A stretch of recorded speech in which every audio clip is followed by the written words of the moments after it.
Grace Logan. I am a sophomore sustainability student, and I am currently doing an elective internship as student for sustainable initiatives for university housing, but my primary focus is within the Barrett residential complex, as my supervisor is the community director of the Sage and Cottonwood buildings. Mark Trout's my supervisor, mostly focuses on student engagement and other communal development activities, as well as other administrative tasks, and they have a mission of improving the residential life of students within Barrett. The reason I chose to work here for my internship is because Sage is the building where the Sustainability House at Barrett, or called SHAB, is, and it is where the rooftop garden is as well.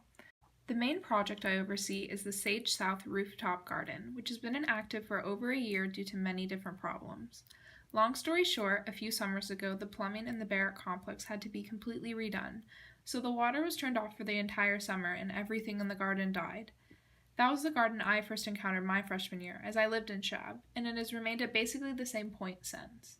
Last year, they installed a shade structure and a patio, but the installation of the shade structure caused some major problems in the garden. Under the 6 inches of dirt in the garden, as there's only 6 inches of growing space, there's blue insulation, and when the shade structure was installed, it caused thousands of tiny little blue pellets to spray everywhere around the garden, which then melted into the soil in the summer heat.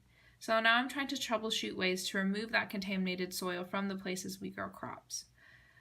Also, recently it has been learned that the irrigation system was never properly set up in the middle section of the garden, where all the row beds are, where we grow crops, and I was told that it would be costly and time-consuming to fix it. As well, I believe there is an ant infestation in the garden, potentially caused by the malfunctioning irrigation system, making areas more humid, as I've noticed that in some areas there's mushrooms growing. So this could allow ants to hatch eggs and thrive, potentially. So I've been using natural insecticides as of now to deal with it. All the troubles the garden has encountered thus far. I have planted beets, carrots, spinach, and wildflowers, and they have started to germinate and sprout. And I also continuously weed up there, because there is a lot of weeds.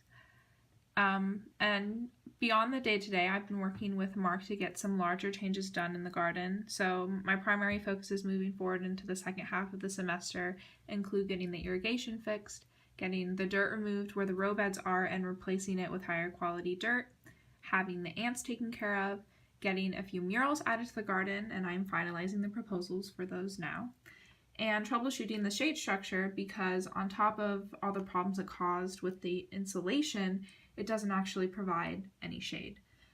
Outside of the garden, my responsibilities include networking with other organizations and proposing different sustainable initiatives for university housing. I have recently been talking with one of the VPs of BRC, Chase Wathard, to get a First Friday event started at ASU, where students can showcase and even sell their art if they want to, which then could lead into getting a farmer's market back on campus potentially. I originally wanted to try to begin a farmer's market to introduce students to the importance of local economy and healthy eating, but Mark and I decided it would be wiser to partner with Chase in his idea and meshing the two, but then the three of us decided that it would be much easier to accomplish the original First Friday Arts event without trying to get the approved vendors, changing where we needed the location to be, and all the other unnecessary things that would have gone into including food vendors. For the other sustainable initiatives that I'm starting in housing, I am trying to get the gray water system up and running in SHAB, which I will be doing through creating educational information for the students and reaching out to CAs to have them encourage their residents to make the sustainable changes as well. Additionally, I'm trying to start a single-use plastics campaign, awareness campaign, and I am trying to work with housing on possibly incentivizing it somehow. So, for example, students sign the pledge to not use single-use plastics, which would then take them to a resource on how to do that, extensive detail on how to do that. Then they could get a Barrett buck or be entered into a raffle to win possibly a bigger prize. Moving forward, my priority is to create a cohesive look for the educational plastic awareness campaign and working out all the details with regards to creating a resource for students to look at. The main learning outcome of this internship so far is dealing with uncertainties. Repeatedly, I would be planning to go a certain way, and then a disturbance would happen and I would have to completely readjust. For example, the Barrett Sustainability Club's garden manager quit unexpectedly. who was the person I was originally co-leading the garden with. And so this made me the de facto garden manager, and I need to take a much larger role within the Barrett Sustainability Club, which is something I didn't anticipate. And I'm going to have to be dealing with the more day-to-day aspects of the garden. I was more focusing on long-term.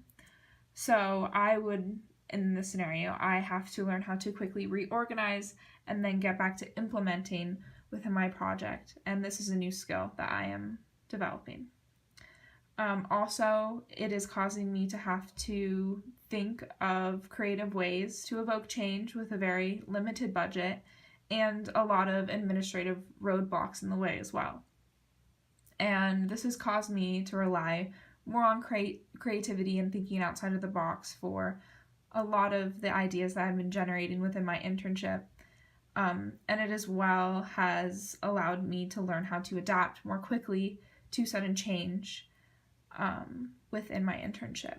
And this has really been the main challenge thus far, is the administrative red tape that I have encountered. But this is something to be expected, and learning how to navigate it is a good skill. So I'm trying to remain flexible to better deal with this challenge.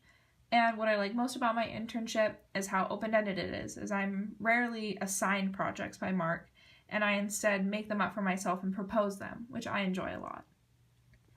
This internship has somewhat affected my future plans, but not on a big scale in my opinion. I realize definitively I would not like to have a job like Mark's in the future or working within university housing, but I do enjoy educational outreach and creating new ideas as I am now. Maintaining gardens is something I have prior experience with, but I'm still learning something new every day in regard to that, and it is something that I enjoy personally very much. The way this internship has impacted my view of sustainability is realizing that the emphasis needs to be on education for any change to truly happen. And it needs to be education that is engaging, easy for people to understand, and inspires them to want to make the change that you are proposing to them.